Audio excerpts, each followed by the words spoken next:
Hi everyone, my name is Melissa Green and I'm an online educator. Today I'm going to share my own tips and tricks with you for being successful in the online learning environment. My first tip is to stay calm. We are all in this together. COVID-19 is changing the way educators are thinking about teaching, the way parents are thinking about education, and the way students are thinking about their learning. So just know there are a lot of people out there with the same questions you have. And there are a lot of us who have been doing this for a really long time, and we're happy to answer your questions. My next tip is get organized. Get organized and stay that way. You're going to have a lot of information coming from a lot of different places. And now that you're in the online setting, things are going to be digital, and you're not going to have that face-to-face interaction to help you remember things. This is probably one of my better qualities as an online teacher, and it definitely didn't start that way. I'm a paper and pencil person, so going digital was actually a challenge for me. But what I do every day is I have a notebook on my desk and I put the date at the top. I have my list of things that I need to do for the day and I work through them. If I don't finish everything, I move it to my list for the next day. So that way when I get back to my desk in the morning, I already know what I need to focus on and I can add to the list as I need to. It's a great way to be productive, and it's also a really good way to walk away when you're done for the day. My next tip is stay connected. So you are going to be building community much differently in the online setting, and you're going to want to make sure that you are utilizing the resources that you have available to you, whether it's text messaging, emailing, phone calling, or video chatting. You're going to want to make sure that those resources are available and that you are establishing good connections with your students and families and coworkers. Sometimes working remotely can be really isolating. There are days that you might talk to people all day long, and there are other days that you may talk to hardly anyone.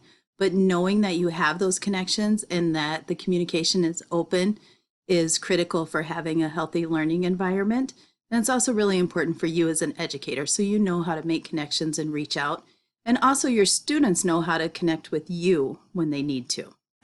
My next tip is to stay focused.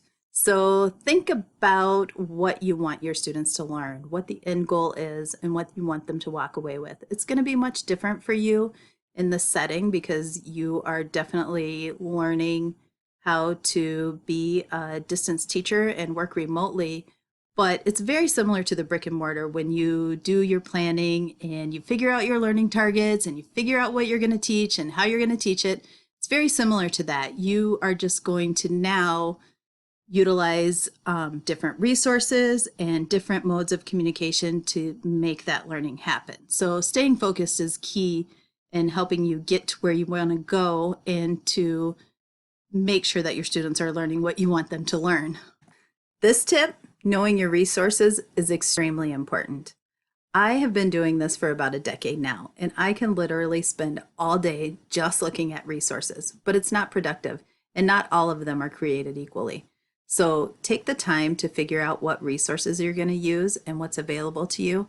If your district is providing software or some kind of learning platform, definitely give yourself the time to learn that platform and learn it well. It will reduce your frustration as a teacher, and it will reduce your students' frustration when they're learning. I cannot stress enough how important visuals are to the online setting.